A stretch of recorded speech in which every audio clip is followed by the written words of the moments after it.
اعوذ باللہ من الشیطان الرجیم بسم اللہ الرحمن الرحیم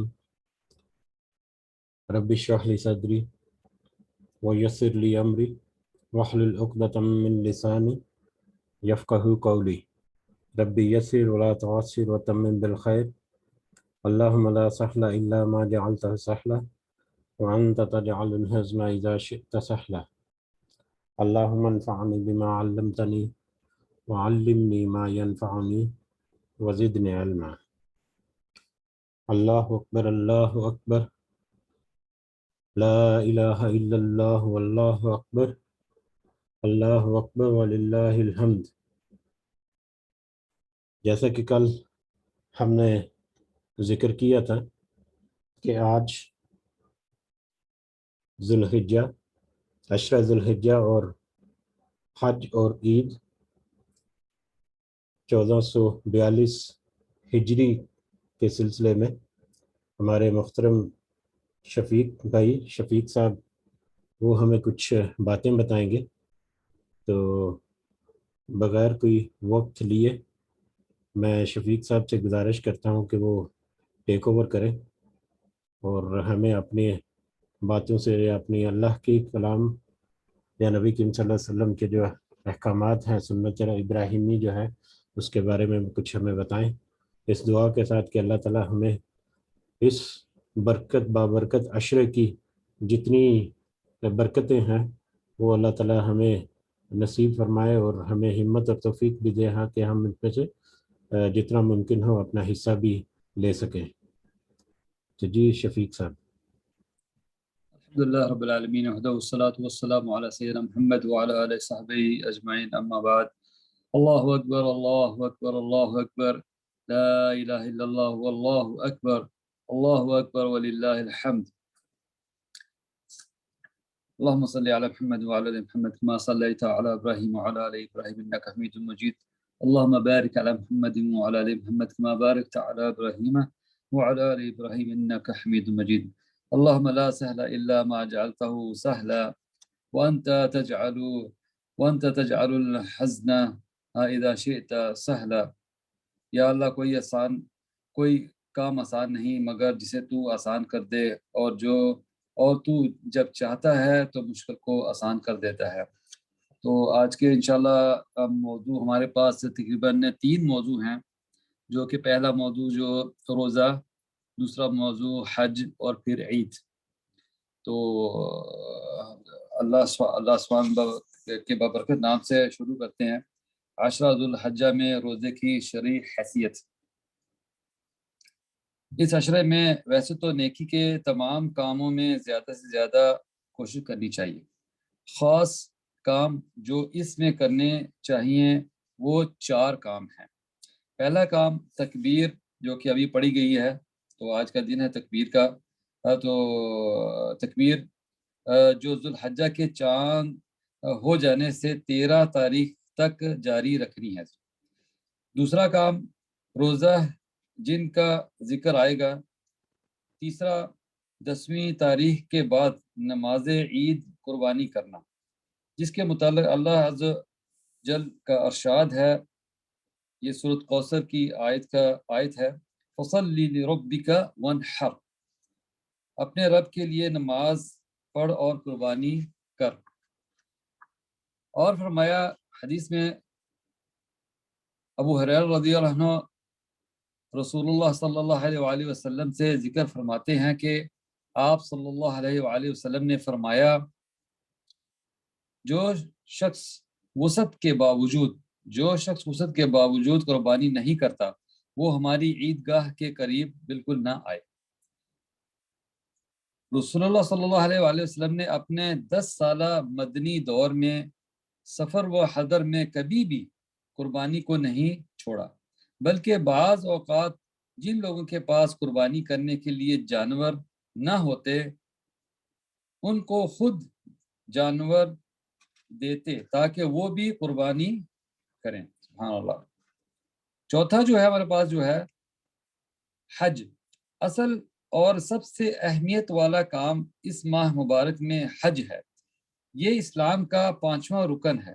جو شخص سفر خرچ اور سواری کے اخراجات کا متحمل ہے، اس پر حج فرض ہے۔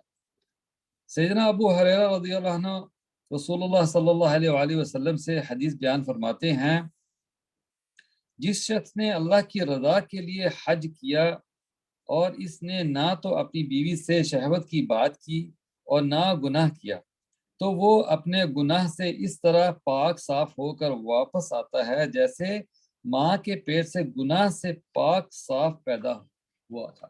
سبحان اللہ۔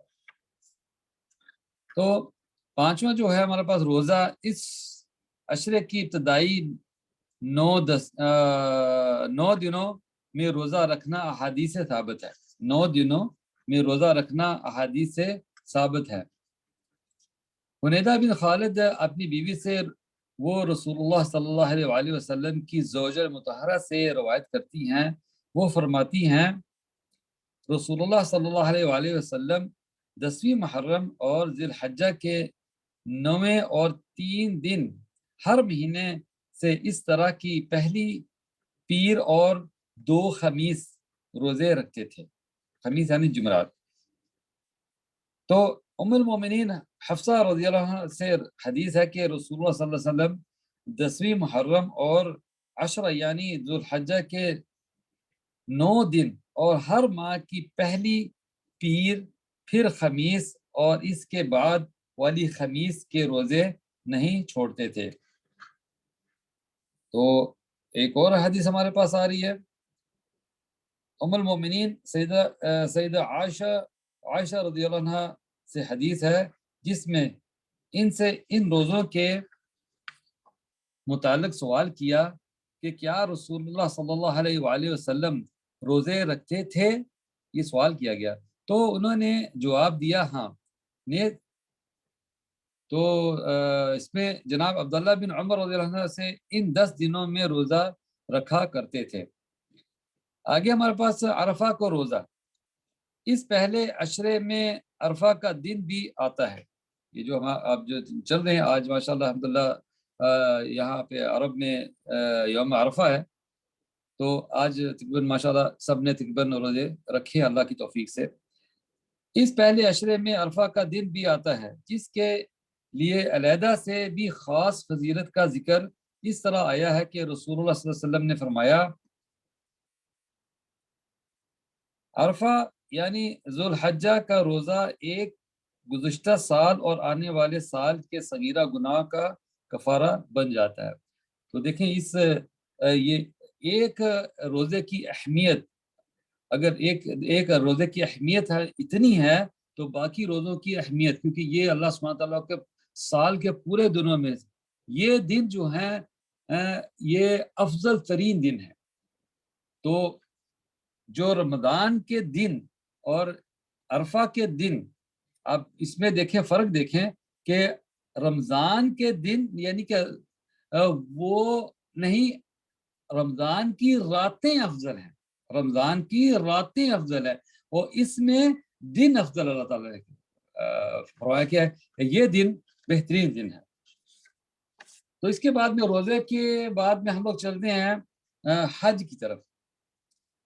اللہ سبحانہ وتعالیٰ نے قرآن میں سورۃ حج میں فرمایا، وَأَذِّن فِي النَّاسِ بِالْحَجِّ يَأْتُوكَ رِجَالًا وَعَلَىٰ كُلِّ ضَامِرٍ يَأْتِينَ مِنْ كُلِّ فَجٍّ عَمِيقٍ،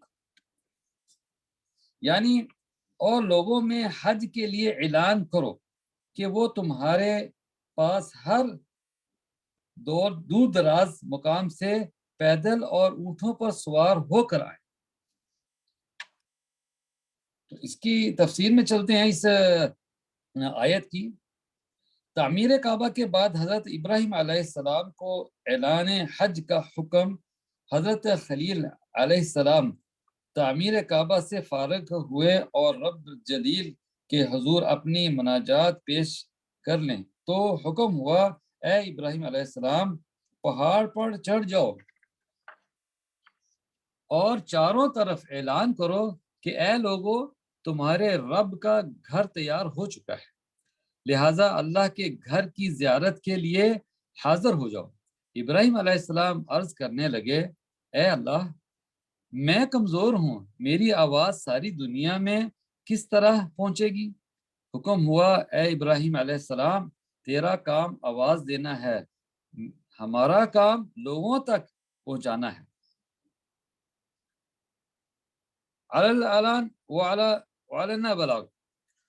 علامہ ابن کثیر رحمۃ اللہ نے لکھا ہے کہ آپ علیہ السلام نے ابو قیس پہاڑ پر چڑھ کر آواز دی، آپ کی آواز دنیا کے گوشے گوشے تک پہنچی، یہاں تک کہ جن لوگوں کے مقدر میں حج تھا اور ہے، اللہ سبحانہ تعالیٰ نے ابراہیم علیہ السلام کی آواز ان کی ماؤں کے رحم تک پہنچا دی ہے۔ سبحان اللہ۔ حج عبادات کا مرقع دین کی اصلیت اور اس کی روح کا ترجمان ہے۔ یہ اسلام کے 5ویں رکن کی ادائیگی ہے جو مقررہ ایام میں متعین اور مقدس مقامات پر ادا ہوتی ہے۔ یہ مسلمانوں کی اجتماعی تربیت اور ملت کے معاملات کا ہمہ گیر جائزہ لینے کا وسیع و عریض پلیٹ فارم ہے۔ شریعت نے امت مسلمہ کو اپنے اور دنیا بھر کے تعلقات و معاملات کا تجزیہ کرنے کے لیے سالانہ بین الاقوامی سٹیج مہیا کیا ہے تاکہ وہ حقوق اللہ اور حقوق العباد کے معاملے میں اپنی کمی پیشی کا احساس کرتے ہوئے توبہ و استغفار، ذاتی اصلاح اور اجتماعی معاملات کی درستگی کے لیے عملی اقدامات اٹھائیں۔ جہاں اپنے کردار و گفتار کا جائزہ لینا ہے، وہاں ملت کافرہ کے حالات، واقعات اور ان کے فکر و عمل پر کڑی نظر رکھنا نہایت ضروری ہے۔ یہ احتساب و عمل کی ایسی تربیت گاہ ہے جس سے مسلمانوں کو بھرپور فائدہ اٹھانا چاہیے۔ یہی حکم ہے جس کے لیے سیدنا عمر فاروق رضی اللہ عنہ حج کے موقع پر مملکت کے گورنروں اور اعلیٰ احکام کا اجلاس منعقد کرتے اور ان علاقوں کے معدین سے وہاں کے حالات، واقعات اور حکام کی طرز عمل کے بارے میں استفسار فرماتے اور موقع پر ہدایات جاری کرتے تھے۔ حج صرف چند مناسک کی ادائیگی اور فقط بڑا اجتماع منعقد کرنے کا نام نہیں، بلکہ اس میں تو افکار و اعمال کی انفرادی اور اجتماعی اصلاح کا پروگرام دیا گیا ہے۔ اسی کے پیش نظر نبی کریم صلی اللہ علیہ وآلہ وسلم نے جب حجاج کرام کو دھکم پیل اور حج کے مقاصد سے ہٹتے ہوئے محسوس کیا تو آپ صلی اللہ علیہ وسلم ہاتھ میں کوڑا لہراتے ہوئے لوگوں سے فرماتے جا رہے تھے، علیکم بالسکینۃ فإن البر لیس فی الایضاع، رواه البخاری۔ یعنی اے حجاج کرام، سنجیدگی اور وقار اختیار کیجئے، نیکی اچھلنے کودنے کا نام نہیں۔ حج شوکت اسلام کے بھرپور مظاہرے کا نام ہے، اس لیے اسلام کی عظمت رفتہ کو حاصل کرنے کے لیے امت مسلمہ کو اپنے کردار کا اثر نو جائزہ لینا چاہیے۔ جناب ابو ہریرہ رضی اللہ عنہ بیان فرماتے ہیں کہ رسول اکرم صلی اللہ علیہ وسلم سے سوال کیا گیا کہ کون سا عمل افضل ہے؟ ارشاد ہوا اللہ اور اس کے رسول پر ایمان لانا۔ پوچھنے والے نے پھر پوچھا اس کے بعد کون سا عمل افضل ہے؟ ارشاد فرمایا اللہ کے راستے میں جہاد کرنا۔ اس نے عرض کیا جہاد کے بعد؟ آپ نے ارشاد فرمایا حج مبرور، یعنی ایسا حج جو اللہ کی رضا کے لیے کیا جائے، جس میں فسق و فجور نہ ہو اور سنت کے مطابق کیا جائے۔ رواه البخاری باب فضل الحج مبرور۔ حضرت ابو ہریرہ رضی اللہ عنہ سے ہی فرماتے ہیں رسول اللہ صلی اللہ علیہ وسلم نے فرمایا جس نے اللہ کی رضا کے لیے حج کیا اور اس نے دوران حج کوئی شہوانی فعل اور فسق و فجور نہ کیا تو وہ ایسے لوٹے گا یا اس دن اس کی والدہ نے اسے جنم دیا۔ رواه البخاری باب فی الفصل الحج۔ حضرت عبداللہ بن عباس رضی اللہ عنہ بیان کرتے ہیں کہ رسول اللہ صلی اللہ علیہ وآلہ وسلم خطبہ دینے کے لیے کھڑے ہوئے، آپ نے فرمایا بے شک اللہ تعالی نے تم پر حج فرض کیا ہے۔ اقرا بن حابس تمیمی رضی اللہ عنہ نے عرض کی اے اللہ کے رسول صلی اللہ علیہ وسلم، کیا حج ہر سال فرض کیا گیا ہے؟ آپ خاموش رہے۔ آپ نے فرمایا اگر میں ہاں کہہ دیتا تو حج ہر سال فرض ہو جاتا، پھر تم اس پر عمل کی طاقت نہ رکھتے۔ حج ایک ہی بار فرض ہے۔ رواہ نسائی باب وجوب الحج۔ اس میں تعمیر کعبہ کے بعد حضرت ابراہیم علیہ السلام کو حج کا اعلان کرنے کا حکم ہوا، یہ مسائل میں آتا ہے، ٹھیک ہے۔ تو 2 نمبر میں حج اور زیارت کعبہ کے لیے قیامت تک زمین کے نشیبی و فراز سے لوگ پیدل اور اپنی سواریوں پر آتے رہیں گے۔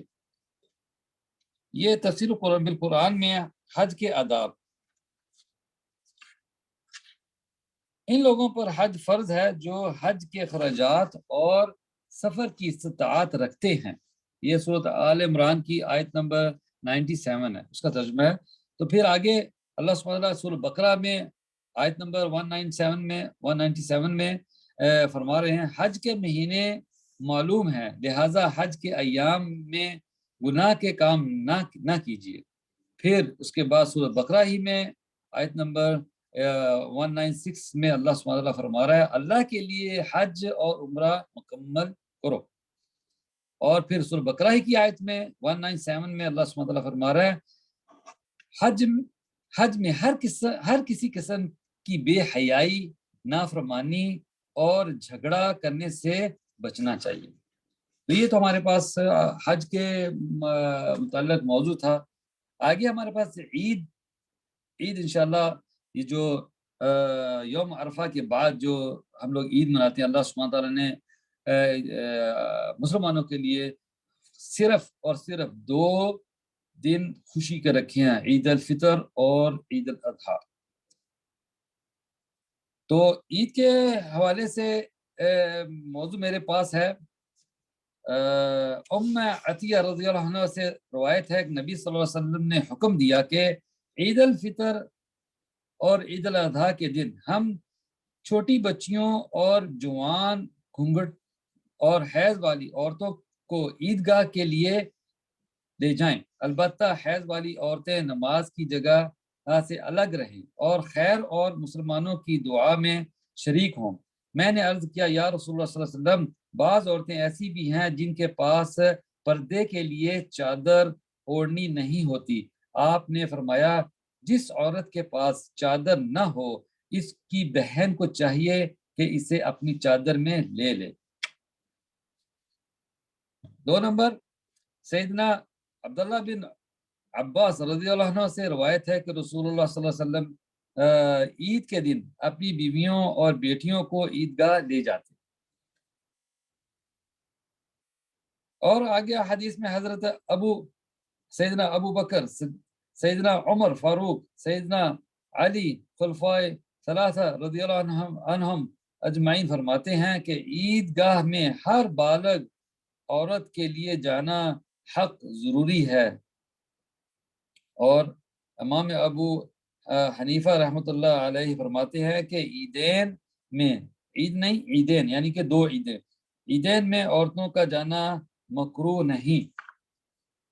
مولانا انور شاہ کشمیری حنفی فرماتے ہیں ہمارا اصل مذہب عورتوں کا عیدین کے لیے گھر سے نکلنا کا ہے۔ تنبیہ رسالت مآب صلی اللہ علیہ وسلم نے کسی صورت میں بھی عورتوں کو یہ اجازت نہیں دی کہ وہ عیدگاہ میں جا کر نماز نہ پڑھیں، یہاں تک کہ حیض والی عورتوں کو بھی جانے کا حکم دیا اور بذات خود اپنی بیٹیوں اور ازواج مطہرات امہات المومنین کو عیدگاہ لے جاتے۔ دین اسلام اللہ عز و جل اور اس کے رسول اللہ صلی اللہ علیہ وسلم کی تابعداری اور اطاعت کا نام ہے، اور رسول اللہ صلی اللہ علیہ وسلم کے قول و فعل سے یہ ثابت ہے کہ عیدگاہ میں عورتوں کا جانا ضروری ہے۔ لیکن آج کل بعض علماء عورتوں کو منع کرتے ہیں اور حیلہ و بہانہ یہ بتاتے ہیں کہ بے پردگی ہوتی ہے، حالانکہ تبلیغ کے نام پر اجتماعات و جلسہ و جلوس میں یہ لوگ نہ صرف ترغیب ہی دیتے بلکہ عورتوں کو ساتھ لے کر جاتے ہیں، بلکہ بازار کی خریداری اور وغیرہ اس قسم کے امور پر کسی قسم کی ممانعت و عدم جواز وغیرہ کا فتویٰ صادر نہیں فرماتے۔ در حقیقت یہ اسوہ رسول اللہ صلی اللہ علیہ وسلم سے دور کرنے اور حدیث و دشمنی کا راستہ ہے۔ کیا حج کے موقع پر عورتوں سے بے پردگی ہوتی ہے؟ تو حج سے عورتوں کو روک دیا جائے؟ سوال کیا نہیں، بلکہ حج کی فرضیت برقرار رہے گی، البتہ قابل اصلاح امور کی درستگی کا خیال رکھا جائے گا۔ یا بعین نماز عیدین میں عورتوں کی شرکت کا معاملہ ہے۔ مسلمانوں کے لیے لمحہ فکریہ: جو لوگ عورتوں کی عیدین میں نماز و دعا سے محروم رکھنے کی بہت شد و مد سے کوشش کرتے ہیں اور وہ احادیث رسول صلی اللہ علیہ وسلم کے مقابلے میں یہ حیلہ پیش کرتے ہیں کہ بے پردگی ہوتی ہے، حالانکہ عورت پر نماز عید مسلمانوں کے ساتھ عیدگاہ میں جا کر ادا کرنا اور دعا میں شریک ہونا واجب ہے، جیسا کہ گزر چکا۔ لیکن جو لوگ اس کے برعکس ہیں، ایک طرف تو اس طرح پردہ کا نام پر اپنے مسلک کے دفاع کی خاطر حیلہ بناتے ہیں، دوسری طرف ان کا عمل یہ ہے۔ تو اس پہ آگے آ رہا ہے گھر میں نماز عید۔ گھر میں نماز عید جو ہے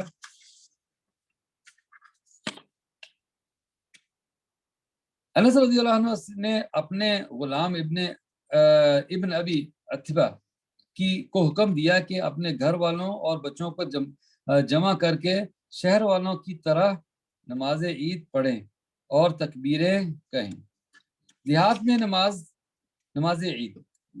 نماز عید امام بخاری رحمۃ اللہ فرماتے ہیں کہ رسول اللہ صلی اللہ علیہ وسلم کا فرمان ہے، ھذا عیدنا یا اہل الاسلام، یہ ہماری عید ہے اے اہل اسلام۔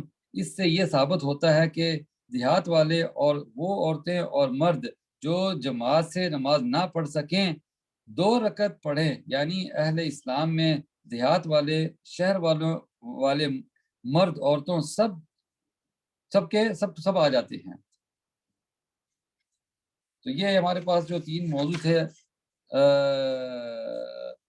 حج، روزہ اور عید کے بارے میں، تو یہاں پہ ایک چھوٹا سا ایک اور مسئلہ ہے جو کہ عید الفطر کے روز طاق عدد میں 3، 5، 7 کھجوریں کھا کر جانا مسنون ہے۔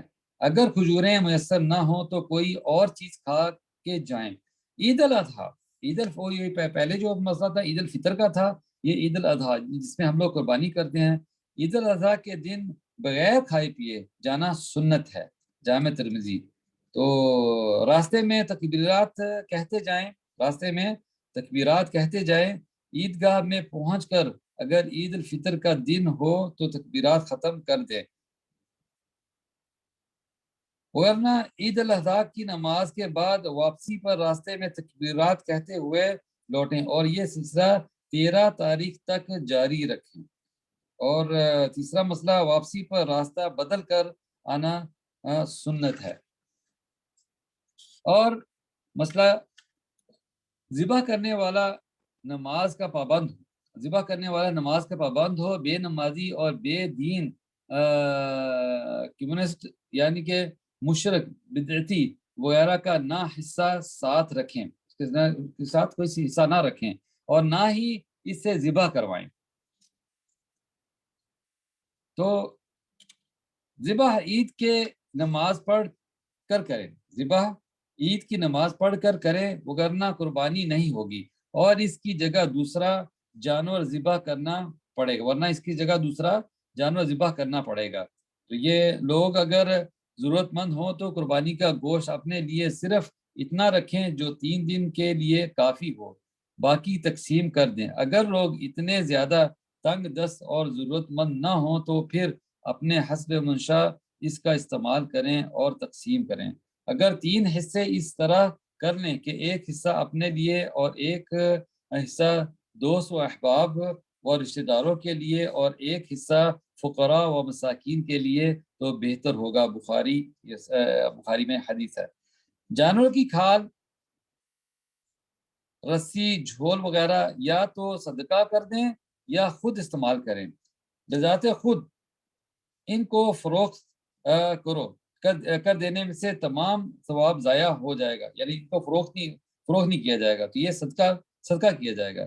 نیز بطور اجرت بھی جانور کاٹنے والے کو نہیں دیا جائے گا۔ بعض لوگ اسی میں کہتے ہیں جناب اللہ یہ بھی لے لو، تو پیسے جو ہیں وہ کم کر کے اس جگہ پہ وہ کھال وغیرہ اور جو سیری پائے جو ہوتے ہیں وہ ان کو دے دیتے ہیں، حالانکہ ان کو نہیں دینے چاہیے، یہ صدقہ خیرات میں دینے چاہیے۔ اور جو جانور ہے عیدگاہ میں کاٹنا مسنون ہے، بخاری اس میں حدیث آ رہی ہے۔ تو یوں کر کے ہمارے پاس جو تینوں موضوع جو تھے وہ تقریباً کمپلیٹ ہو چکے ہیں، روزہ، حج، عید۔ تو اللہ سبحانہ تعالیٰ ہماری یہ تینوں موضوع جو ہے جو پڑھے ہیں صحیح سمجھنے کی توفیق عطا فرمائے اور عمل کرنے کی توفیق عطا فرمائے۔ واللہ اعلم بالصواب۔ جی اشفاق صاحب آپ نے کچھ ایڈ کرنا ہے تو آپ ایڈ کر لیں انشاءاللہ۔ جزاکم اللہ خیر۔ جی جزاک اللہ خیر شفیق صاحب۔ اللہ اکبر، اللہ اکبر، اللہ اکبر، لا الہ الا اللہ، اللہ اکبر، اللہ اکبر وللہ الحمد۔ الحمدللہ آپ نے کافی سارے ٹاپکس جو ہیں مین پوائنٹس جو ہیں وہ کور کر دی ہیں۔ باقی عام باتیں جو گردش کر رہی ہیں، یقیناً سب احباب نے کافی سارے کلپس اور کافی سارے جو یہ آج کل سوشل میڈیا پہ جو پوسٹ وغیرہ آتی رہتی ہیں ان کو دیکھا ہوگا، سنا ہوگا یقیناً۔ تو آپ کے جو پوائنٹس تھے ان میں کچھ انفرادیت تھی جو عام طور پہ گردش نہیں کر رہے، ان میں اکثر پوائنٹ جو ہیں کچھ احادیث اور کچھ جو قرآن کے آیات جو ہیں۔ تو الحمدللہ آپ نے بہت اچھے طریقے سے بتا دیا اس میں۔ تو اگر اس کو مختصر انداز میں ہم دیکھیں تو عشرہ ذی الحجہ جو ہے یہ پہلے 10 دن اور پھر عید کے بھی، خاص کر پہلا عشرہ جو ہے یہ پورے سال کے دنوں میں سب سے اہم ترین دن ان کو کہا جا سکتا ہے، جس میں کسی بھی قسم کا نیکی کا کام، ثواب کا کام جو ہے وہ بہت ہی زیادہ اجر و ثواب جو ہے وہ رکھتا ہے۔ اور جیسا کہ آپ نے ذکر کیا کہ رمضان کا مہینہ جو ہے وہ یقیناً بہت ہی افضل اور اعلیٰ ہے، لیکن رمضان کے مہینے میں راتوں کی اہمیت اور ان کی قدر جو ہے وہ بہت زیادہ ہے۔ راتوں کو جاگنا، راتوں کی عبادت کرنا، راتوں کا ذکر کرنا، تو یہ ایام جو ہیں ذی الحجہ کے، اس میں دن کے پورا ویسے تو پورا دن ہی ہے، لیکن ان میں دن کے اعمال یا ان کے جو نیک کام ہے ان کی زیادہ اہمیت جو ہے وہ ہمیں احساس ہوتا ہے، اس کی جو احادیث وغیرہ جو بھی ہم نے پڑھی سنی ان کو دیکھ کر۔ اس کے علاوہ آپ نے ذکر کیا جو روزے ہیں، تو روزے بھی جتنے زیادہ سے زیادہ رکھ سکے کوئی تو یقیناً روزے بھی بہت اہمیت کے حامل ہیں، اور خاص کر 9 ذی الحجہ کا روزہ جو آج یہاں پر عرب میں اور ویسٹ میں ہے، اور کل 9 ذی الحجہ جو ہے وہ انشاءاللہ پاکستان میں ہوگا اور دوسری ایشیائی جو ریاستیں ہیں ان میں۔ لیکن اس بابت میں ایک پوائنٹ تھوڑا سا ایڈ کر دوں کہ اکثر علماء اس میں ہلکا سا اختلاف نہیں کہہ سکتے، ایک کچھ تھوڑی سی بحث آتی ہے کہ کیونکہ پریکٹیکلی حج جو ہے وہ تو آج ہی، یعنی یہاں پر آج 9 ذی الحجہ ہے تو آج یہاں پر شروع ہو گیا، یا آج یہاں پر جو بھی مناسک ہو رہے ہیں، تو تاریخ کے اعتبار سے پاکستان یا جو دوسری ایشیا ریاستیں ہیں ان میں کل ہے تاریخ کے حساب سے، لیکن پریکٹیکلی دن کے حساب سے تو آج ہی پرفارم ہو رہا ہے۔ تو ایک تھوڑی سی بحث ہوتی ہے علماء میں کہ 9 ذی الحجہ کا روزہ جو ہے وہ مہینے کے مطابق رکھیں یا جب پریکٹیکلی ہو رہا ہے اس دوران، تو اس میں اکثر رائے یہ بھی ملتی ہے تو بہتر یہی ہے کہ دونوں دن روزہ رکھ لیں۔ یعنی ہمارا تو یہاں پر کنفرم ہے جو گلف کی اور جو یورپ کی مغرب کی طرف جتنے بھی ریاستیں جن کے جہاں پر آج 9 ذی الحجہ ہے ان کا تو کوئی ایشو نہیں، لیکن جو دوسری ریاستیں ہیں ایشیا کی، پاکستان، انڈیا، بنگلہ دیش اور سری لنکا، نیپال، یہ سارے، تو یہاں پر کیونکہ کل 9 ذی الحجہ ہے تو ان کے لیے اکثر علماء یہ کہتے ہیں کہ چلیں اب 2 دن کا روزہ رکھ لیں، یقیناً روزے کی اپنی ایک اہمیت اور افادیت ہے، تو اس میں بھی یقیناً ان کے لیے ایک زیادہ اجر و ثواب ہوگا۔ بہرحال نیک اعمال کرنا اور روزے رکھنا یہ انتہائی اہمیت کے حامل ہیں ان 10 دنوں میں۔ پھر ایام تشریق کا جو ذکر ہوا کہ عید کے 3 دن 10، 11، 12 اور پھر 13 کی عصر تک، 13 کی عصر تک ایام تشریق ہیں، جس میں پھر یہ جو تکبیرات جو ہیں وہ پڑھی جاتی ہیں، یہ بھی بہت ہی اہمیت کی حامل ہیں، اور اللہ تعالیٰ کے ذکر میں سے بہت افضل ذکر جو ہے وہ ان میں اس کا شمار ہے، اور یقیناً ہمارے لیے یہ دن جو ہے انتہائی اہمیت کی حامل ہے۔ پھر عید کا دن، اس کا بھی آپ نے ذکر کیا، اس کی اہمیت اور افادیت، اور آج کی جو آپ نے احادیث کوٹ کی بہت ساری، اس میں ایک بہت اچھا موضوع جو ہے وہ زیادہ ابھر کا سامنے آیا آج آپ کی باتوں میں، کہ عورت کے لیے نماز جو نماز عید کے لیے نکلنا اور مسجد یا عیدگاہ کی طرف جانا یہ انتہائی اہمیت کا حامل ہے، کیونکہ اس میں اکثر ہمارے خاص کر جو ایشیائی ریاستیں ہیں وہاں پر بہت اختلاف پایا جاتا ہے، جبکہ احادیث مبارکہ میں بہت واضح طور پر ہے، جیسے آپ نے ذکر بھی کر دیا، کہ عورتوں کو نکلنا چاہیے عید کے لیے، عید کی نماز کے لیے، اور اگر کسی شرعی عذر کی وجہ سے وہ نماز ادا نہیں بھی کر سکتی تو کم از کم وہاں پر دعا میں ضرور شامل ہو سکتی ہیں۔ تو اس لیے مطلب ایک خواتین سے یہاں پر ایک خاص اپیل ہے کہ ضرور انکریج کریں اپنی ساتھی خواتین کو، اپنی بیٹیوں کو، بہوؤں کو، یا جو بھی ہیں اصحاب کہ عورتوں کو ضرور جہاں پر بھی ممکن ہو وہ نماز عید کے لیے لے کے جائیں۔ بلکہ آپ نے ایک حدیث بھی کوٹ کی کہ اگر کسی عورت کے پاس پردہ کرنے کے لیے چادر نہیں تو پھر وہ کیا کرے، تو اس کے لیے دوسری بہنیں جو ہیں وہ اس کی مدد کریں، تو یہ اس کی اہمیت کو اور زیادہ اجاگر کرتی ہیں۔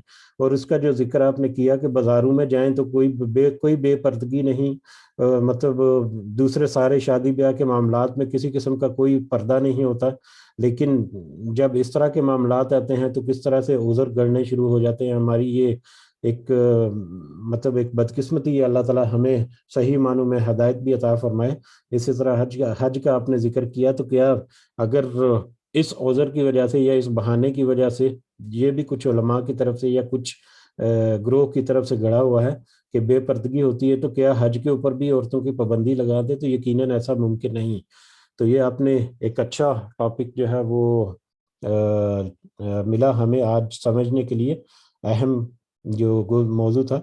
اس کے علاوہ عید کا آپ نے ذکر کیا، عید میں قربانی کا ذکر ہوا، اور قربانی کے سلسلے میں بھی یقیناً آپ نے بہت ساری باتیں اور بہت سارے کلپس وغیرہ دیکھے ہوں گے، سنے ہوں گے، پڑھے ہوں گے، لیکن اس ضمن میں زیادہ تو عرض نہیں کروں گا، صرف ایک گزارش ہے کہ ایک تو مجھے افسوس ہوتا ہے اس وقت، یقیناً آپ کو بھی ہوتا ہوگا، جب قربانی کے متعلق، قربانی کے جانور کے متعلق، یا قربانی کی جو ایک سنت ہے، سنت ابراہیمی، اس کے متعلق کچھ لطیفے بنا کر ہے، یا جو کچھ جوکس وغیرہ یا فنی قسم کی ویڈیوز بنا کر اپلوڈ کی جاتی ہیں، تو یہ انتہائی میری نظر میں ایک مطلب اس سے بہت زیادہ احتیاط برتنی چاہیے، بلکہ ایسی پوسٹ کو ازراہ مذاق جو ہے وہ آگے فارورڈ بھی نہیں کرنا چاہیے۔ یہ میرا ذاتی اوپینین ہے، کیونکہ یہ ایک سنت ابراہیمی ہے جو اللہ تعالیٰ نے ہمارے اوپر بڑے احسانات کر کے ہمیں یہ سنت عطا کی۔ نہیں تو جیسے حضرت ابراہیم علیہ السلام کو حکم ہوا تھا خواب میں کہ وہ اپنے بیٹے کو ذبح کر رہے ہیں، حضرت اسماعیل کو جس طرح سے انہوں نے قربانی کے لیے پیش کیا، اگر اللہ تعالیٰ ان کی قربانی کو اسی طرح سے قبول کرتے یا اسی طرح سے ان کو اس کے اوپر عملی جامہ پہنا دیتے، اس وقت پہنا جاتا، تو یقیناً ہمارے لیے ایک بہت بڑی اور بہت کڑی آزمائش ہوتی کہ کیسے ہم اپنے اولاد کو نہیں، اپنی نر اولاد کو یعنی اپنے بیٹوں کو اللہ کے راہ میں قربان کرنا ہے۔ تو یہ اللہ تعالیٰ کی ایک بہت بڑی اور بہت عظیم نعمت تھی ہمارے اوپر، کہ جس سے اللہ تعالیٰ نے ہمیں ایک تو بہت بڑے اور بہت ہی عظیم اجر بھی ہمیں نوازا، جو قیامت تک اس کے لیے جو صاحب استطاعت ہیں، بلکہ سب کے لیے ہی ہے۔ ہمیں کوئی مطلب ظاہر ہے آج کا مختصر وقت میں اتنی زیادہ تفصیلات تو نہیں دی جا سکتی، لیکن اگر جو قربانی کی استطاعت رکھتا ہے اس کے اوپر تو فرض ہے، لیکن جو قربانی کی استطاعت نہیں رکھتا تو اس کے لیے بھی کچھ احکامات ہیں کہ وہ مطلب پہلے عشرے میں اپنے بال اور ناخن وغیرہ جو ہے وہ نہ تراشے، اور جب عید کی نماز پڑھے تو اس کے بعد وہ اپنے بال اور ناخن تراشے، تو اس نیت کے ساتھ کہ اس کو قربانی کا ثواب ملے، تو یقیناً اللہ تعالیٰ سے قربانی کا ثواب بھی دیں گے۔ تو اللہ تعالیٰ کی رحمتوں میں سے اتنی بڑی رحمت ہے ہمارے ہاتھ میں، جس کو ہم مذاق کے طور پر یا فنی ویڈیوز بنا کر یا اس طرح لطیفے بنا کر ہم پیش کرتے ہیں، اور ہم دیکھیں گے کہ عید کے دنوں میں کیسے ٹی وی پروگرامز وغیرہ جو ہیں وہ بھی اس سلسلے میں نشر ہوں گے۔ تو ہمیں کوشش کرنی چاہیے، یہ میرا ذاتی ایک رائے ہے، کہ ایسی جو باتیں ہیں ان کا حصہ نہ بنے، کیونکہ یہ ایک بڑا اہم شعار ہے، ایک بڑا اہم رکن ہے ہمارے دین کا، ہماری عبادات کا۔ اس کو ہمیں بہت سیریسلی اور بہت ہی اچھے انداز میں اس کو پیش کرنا چاہیے، نہ کہ اس کو مذاق بنا کر۔ تو یہ ایک میری گزارش تھی۔ اس کے علاوہ کچھ اور پوسٹ یہاں پر شیئر ہوتی ہیں کہ قربانی جو ہے وہ تو اب وہاں پر لوگوں کو پینے کے لیے پانی نہیں ہے، تو لوگ قربانی کرتے پھرے ہیں، تو قربانی کرنے سے بہتر ہے کہ کسی کی مدد کر دیں یا کہیں پہ واٹر کولر لگوا دیں یا اس طرح کے معاملات۔ تو اس طرح کے معاملات میں بھی یقیناً آپ نے پڑھا ہوگا، وہ اچھی پوسٹ ہے کہ مطلب اللہ تعالیٰ نے اگر آپ کو توفیق دی ہوئی ہے تو سارا سال آپ ایسے اعمال کیوں نہیں کرتے؟ جب قربانی کا ذکر آیا تو قربانی کے پیسے کو ہی کیوں اس مقصد کے لیے استعمال کرنا ہے؟ قربانی تو ایک اللہ تعالیٰ کی طرف سے ایک ایسا نیک عمل ہمارے مسلمانوں کے لیے لکھ دیا جس کا کوئی نعم البدل نہیں۔ تو دوسرے جو نیک اعمال ہیں ان کو آپ اپنی استطاعت کے مطابق کریں، ضرور کریں، لیکن قربانی کو چھوڑ کر یا قربانی کو پس پش ڈال کر یا قربانی کے بدلے ایسے اعمال یا ایسے خیر کے کام کرنا، وہ بھی اتنے زیادہ اپریشیٹ نہیں ہے۔ جہاں پر قربانی ہے سال میں ایک دفعہ ہے، صاحب استطاعت جو ہیں ان کے لیے تو کوئی معنی نہیں رکھتی جتنی یہاں پر آج قربانی ہوتی ہے۔ تو ہمیں قربانی کی اہمیت جو ہے اس کے مطابق زیادہ غور و فکر رکھنا چاہیے۔ اس کے علاوہ قربانی میں نمود و نمائش جو ہوتی ہے، بڑھ چڑھ کر بیان کیا جاتا ہے کہ وہ اتنے مہنگی قربانی اور اتنی بڑی اور یہ وہ۔ اللہ تعالیٰ ہمیں ریاکاری سے بھی بتائے کہ ہمیں ریاکاری سے بھی اجتناب کرنا چاہیے۔ یقیناً ہم میں سے اکثر لوگ جو ہیں وہ ایسا نہیں کرتے، لیکن معاشرے میں ایک بڑا عجیب سا رواج بن گیا ہے کہ کس طرح سے قربانی کی تشہیر کی جاتی ہے اور کس طرح سے مہنگے مہنگے جانور پرچیز کر کے ان کی قربانی دی جاتی ہے۔ در حقیقت وہ قربانی نہیں، در حقیقت وہ قربانی کی جو اصل روح ہے اس کو فوت کر دینے والی بات ہے، اگر خدا نہ خواستہ اس میں کوئی ریاکاری آ جائے۔ اور دوسرے نمبر پہ ابھی کچھ سوشل میڈیا پہ شیئر بھی ہوئی ہیں کہ مہنگے جانوروں کے چکر میں ایک ریاکاری، اللہ کرے کہ ریاکاری نہ ہو، اگر تو ریاکاری نہیں کسی نے کی پھر بھی وہ بہت ہی مہنگا جانور یہ سمجھ کر لیتا ہے کہ بہت ہی تگڑا اور بہت ہی جاندار قسم کا اور اس کا اجر و ثواب زیادہ ملے گا۔ تو اس میں بھی ہمیں کیئرفل اس طرح سے رہنا ہے کہ آج کل یہ اسٹیرائڈز وغیرہ لگا کر تو جانوروں کا جسم جو ہے ان کو بڑھایا گیا ہوتا ہے، تو وہ صرف دیکھنے میں موٹے تازے اور بہت بڑے اور بہت ہی مطلب اعلیٰ قسم کے لگتے ہیں، بلکہ ان کی جلد کو چمکدار کرنے کے لیے بھی ان کو کچھ ایسی میڈیسنز کھلائی جاتی ہیں جو زہر قاتل ہیں انسانوں کے لیے۔ تو ایسے جانور جو ہیں ان کو بلکہ ان سے اجتناب کرنا چاہیے۔ آپ نارمل جو پلا ہوا جانور ہے، جو نارمل حیت اور نارمل جسامت کا ہے اور نارمل غذا کھا کے جو بڑا ہوا ہے، یقیناً اس کو پریفر کرنا چاہیے۔ تو اللہ تعالیٰ ہمیں ریاکاری کے معاملات جو ہیں ان سے بھی بچا کر رکھے ان دنوں میں۔ اور پھر گوشت کی تقسیم، یقیناً ہم احباب جو یہاں پر یقیناً مطلب وہ لوگ جو واقعی ڈیزرونگ ہیں، جنہوں نے قربانی نہیں کی، ان کو ہمیں اہمیت دینی چاہیے۔ یہ اس میں کوئی ممانعت نہیں کہ چاہے سارا آپ کھا لیں یا چاہے سارا صدقہ کر لیں، یا کچھ کھائیں یا کچھ صدقہ کریں، یا جیسے شفیق صاحب نے ایک حدیث کا ذکر کیا کہ اس کے 3 حصے کر لیں، تو اس طرح سے بھی ہے۔ لیکن اس میں ان لوگوں کا ضرور احساس رکھیں جنہوں نے قربانی نہیں کی، اور خاص کر ان میں سے بھی خاص کر ان لوگوں کا، ہمارے خاص کر ایشیائی کنٹریز میں مطلب بہت سارے خاندان ایسے ہیں جو شاید سال میں ایک ہی دفعہ گوشت کھاتے ہیں، وہاں پر گوشت ان کی ریچ سے بہت باہر ہے۔ تو ہمیں کوشش کرنی چاہیے کہ وہ لوگ جنہوں نے قربانی کی ہے آپس میں ہی بانٹنے کی بجائے ان غریب لوگوں کو یا ان مستحق لوگوں تک پہنچائیں جو مطلب واقعی ڈیزرونگ ہیں۔ بہرحال اس میں کوئی کنڈیشن نہیں ہے، آپ اپنی مرضی سے، اپنی ہمت اور توفیق سے جو بھی اللہ تعالیٰ نے دی ہے، یقیناً اللہ تعالیٰ نیتوں کا اجر جو دیتا ہے، اچھی نیت کے ساتھ جو بھی عمل کریں گے یقیناً اس کا اجر جو ہے اللہ تعالیٰ ہمیں دے گا۔ تو یہ کچھ موضوعات تھے، مجھے لگا کہ میں بس تھوڑی سی سمری یا کچھ پوائنٹس میں نے ایڈ کر دی ہیں اس میں۔ اگر اس میں کوئی کمی بیشی ہے تو اللہ تعالیٰ ہمیں معاف فرمائے، اور اللہ تعالیٰ ہمارا یہ آج کا سننا اور آج کا یہ مجلس جو ہے اس کا انجام دینا اللہ تعالیٰ قبول و منظور فرمائے۔ کسی اور کو کچھ اگر پوائنٹ ایڈ کرنا ہے تو ضرور آپ بیان کر سکتے ہیں۔ جزاکم اللہ خیراً۔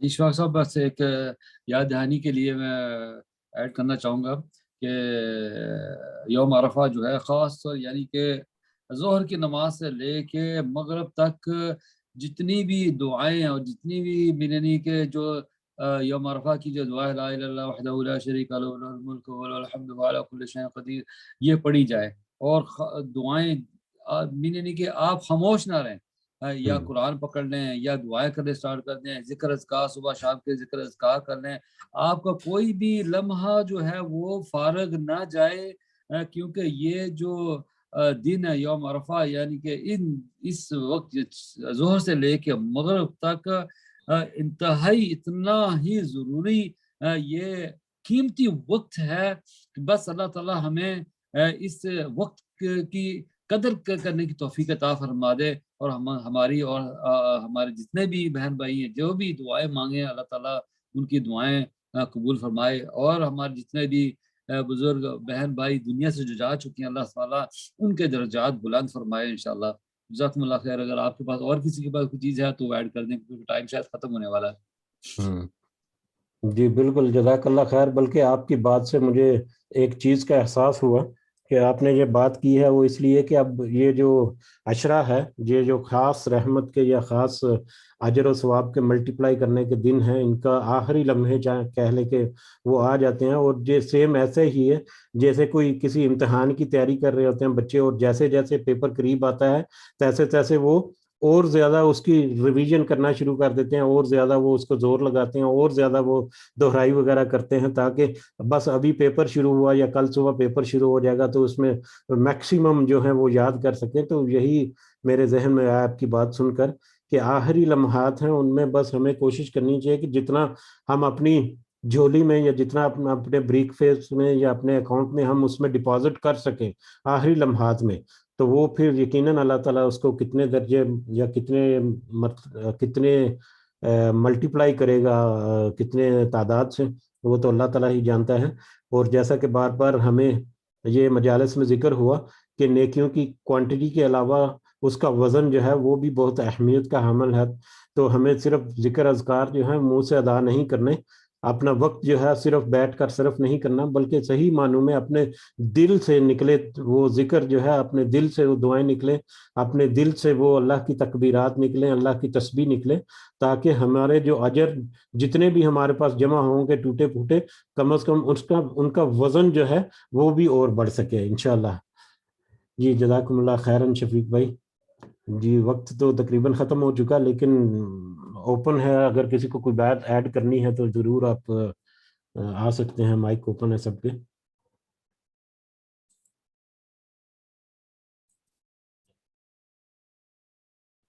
جی پھر اختتام کی طرف چلتے ہیں آج، اگر کوئی اور پوائنٹ نہیں ہے تو دعا میں ضرور یاد رکھیں، جیسے شفیق صاحب نے کہا آخری لمحات کی دعائیں جو ہیں وہ مس نہ کریں، اور اس میں بہت ساری دعائیں جو ہمیں چاہیے، جو آپ کو چاہیے، وہ ضرور رکھیں۔ اپنے والدین کو، جن کے والدین حیات ہیں، اللہ تعالیٰ ان کو صحت اور تندرستی دے اور لمبی زندگی دے، اور جن کے والدین جو ہیں وہ گزر چکے، اللہ تعالیٰ انہیں